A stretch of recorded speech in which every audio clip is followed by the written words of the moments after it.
and the kill.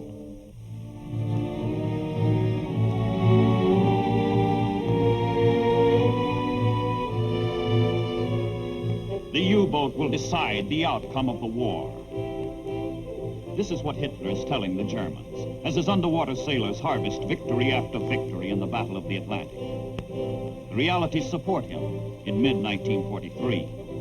The massacre by German submarines is costing the American republics and the British Empire millions of dollars. Thousands of Allied sailors are dead. And for this, Hitler honors his naval high command.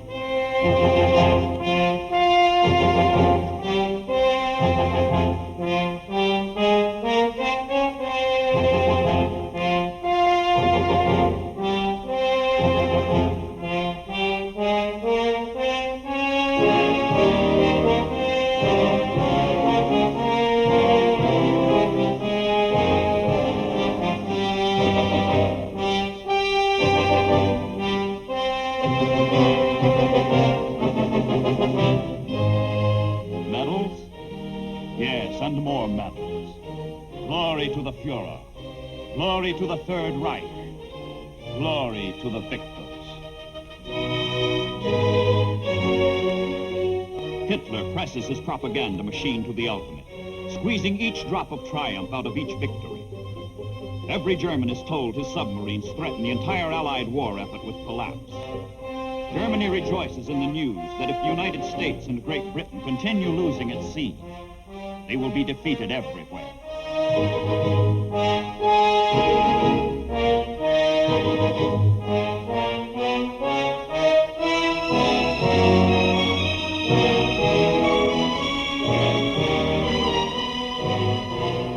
Hitler, whose pride has been his army, is now convinced that submarines deserve top priority in his war economy. Newer and deadlier U-boats are put into mass production. Factories throughout Germany and occupied Europe fabricate parts that are rushed to shipyards for final assembly.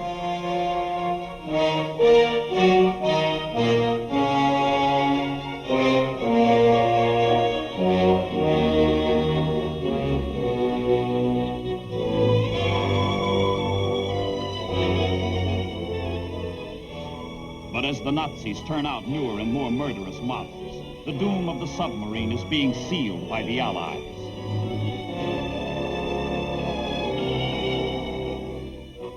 To counteract enemy submarines, a ring of strategic air bases has been forged. One by one, key areas are developed from which planes can cover most of the Atlantic with an umbrella of aircraft. Step by step, the sea becomes as deadly for the Germans as they have made it for the Allies. Arc by arc, in 600-mile sweeps, planes encompass the North Atlantic. Sector by sector, aircraft, one of the most potent of anti-submarine weapons, spreads its protection over ocean routes and coastal lanes. Base by base, planes reach out, curtailing the range and speed of the U-boats by keeping them submerged. Area by area, protection grows as the mere presence of aircraft overhead discourages attacks on convoys, breaking the morale of U-boat crews.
Center Ocean Gap, the Black Pit, left uncovered by land-based planes. U-boat paradise. Allied bombs are not only over the Atlantic, but from English bases they're being flown over Germany, where they are dumped by the millions, despite Goering's promise to the contrary. Bombs on factories where U-boat parts are made. Bombs on railways that bring the parts together. Bombs on pens where the submarines hide. U-boats are being destroyed before they can stalk the sea.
And in the United States, shipyards work around the clock to supply part of the answer to the challenge of the mid-ocean Black Pit, where U-boats still roam unmolested. Critical materials and supplies are diverted to the construction of a new class of ship in the United States Navy, officially designated the CVE. Their crews will call them jeep carriers or baby flat tops. But jeep carriers alone are not enough. The Navy begins training pilot candidates with special aptitudes and building the planes for those who pass the rigid test. All three elements of the plan: building the ships, training the men, turning out the planes, progress simultaneously in an all-out effort aimed at killing enemy submarines.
Side wheels, old Great Lakes steamers, have been converted into seagoing schools, where pilots learn to negotiate tiny, unstable flight decks.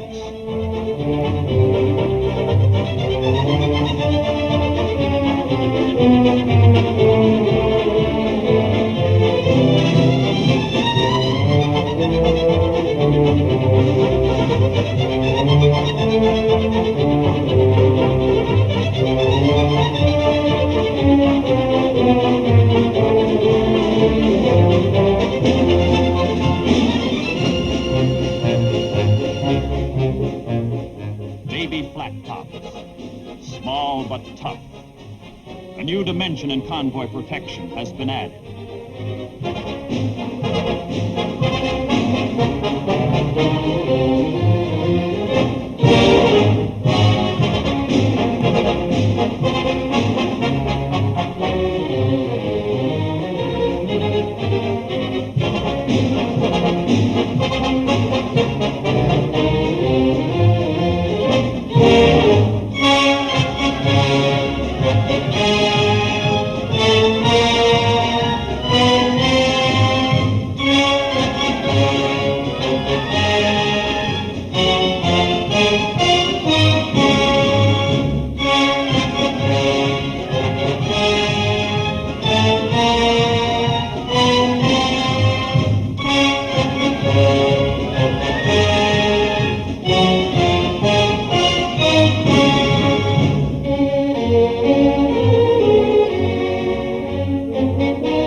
Umbrella with them, cargo and troop ships can safely sail across the fatal mid-ocean gap, soon to be U-boat hell.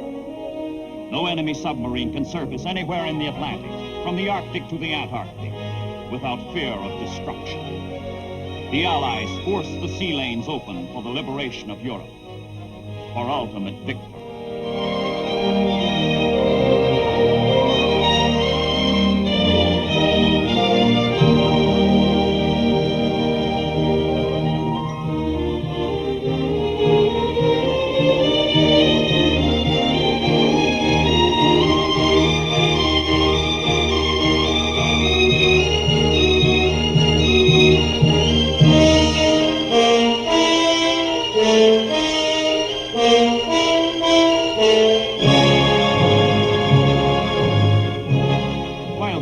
Are being run down on 100 ocean fronts.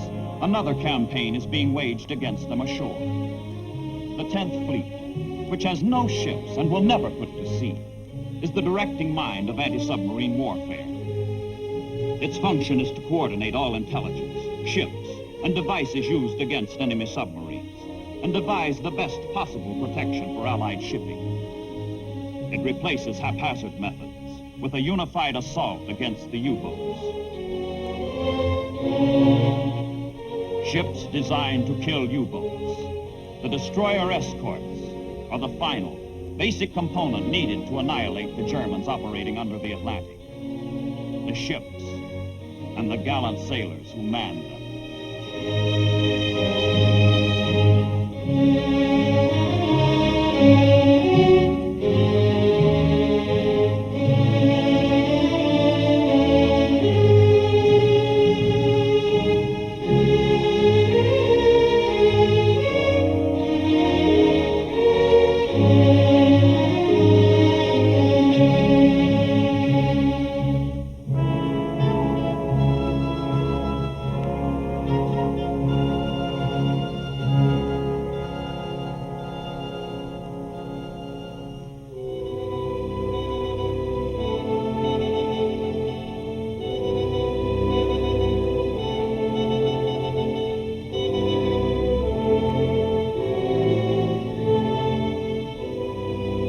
Many a U-boat's death is plotted in research centers, where extraordinary instruments are invented and perfected to aid in detection, pursuit, and the fight. Instruments that link ship to ship, ship to plane, plane to plane, in unified hunter-killer groups.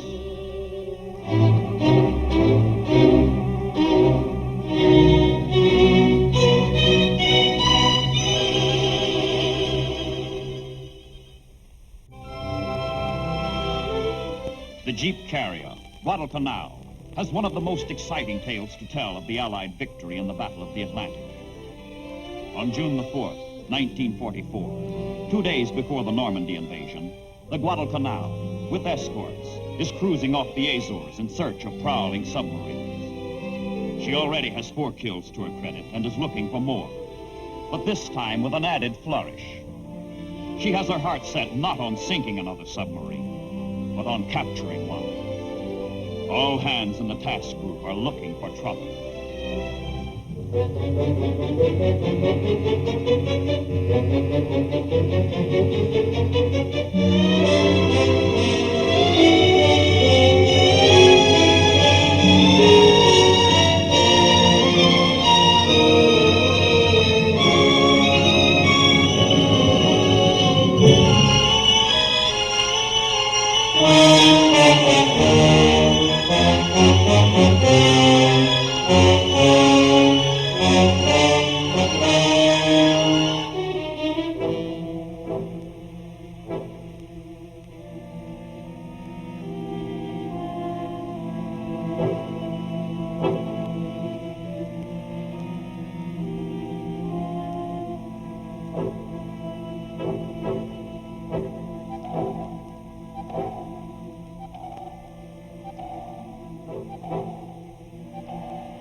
Then it comes.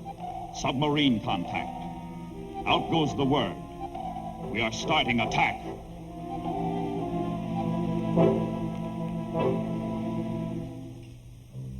Inside the unsuspecting submarine, everything is relaxed and routine. It is Sunday and the Germans are taking it easy. But there is a surprise in store for them.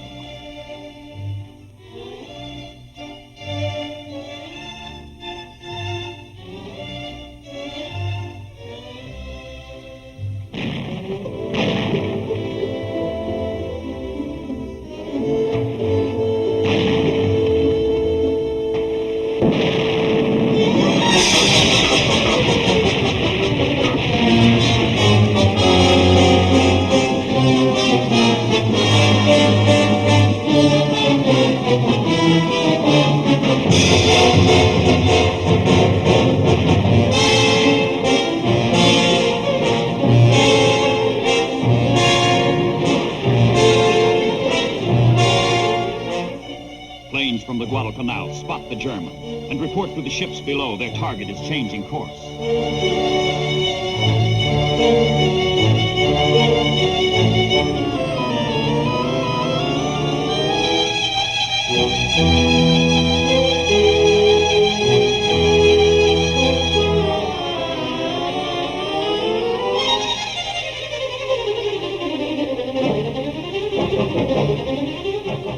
plane swoops down to mark the U-boat's location with machine gun fire.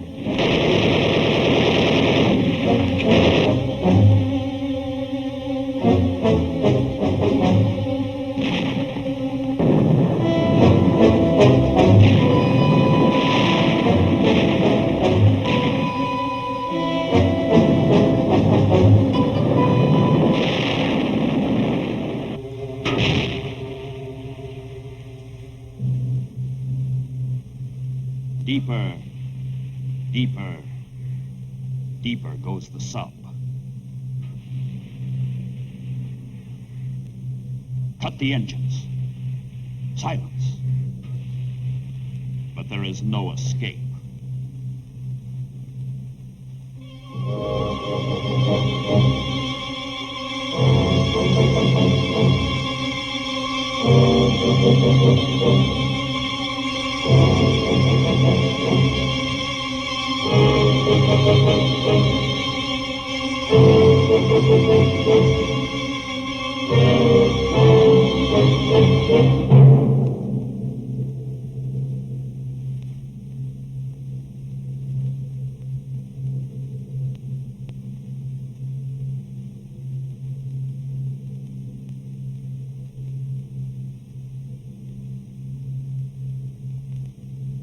A fatal wound. The sub must die below, or fight it out on the surface.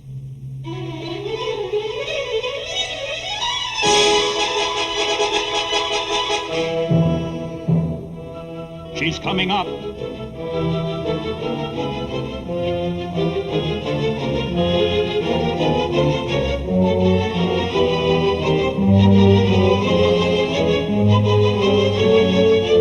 Small caliber guns take the submarine under fire to keep her crew from using their deck gun and force them to abandon their boat.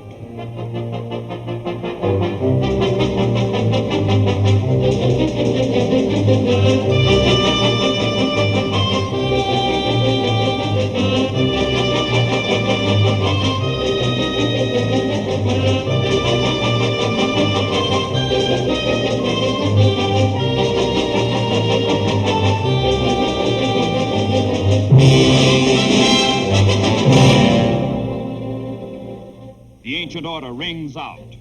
Away all boarding parties.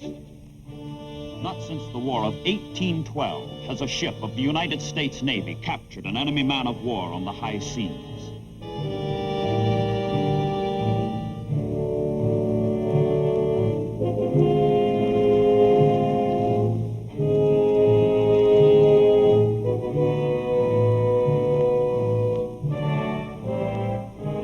German sailors are taken prisoner, including the captain of U-505. Only one has been killed.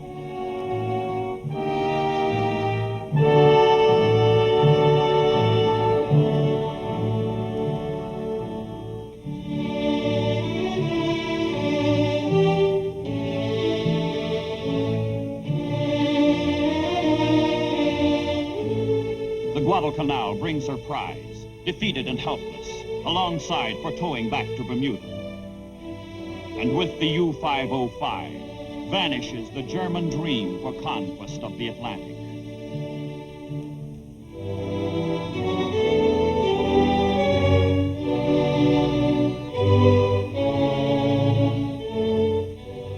Before Germany's unconditional surrender, 866 Axis submarines lie dead on the ocean floor. Victory in the Battle of the Atlantic is the result of teamwork between the Allies and integration of all weapons.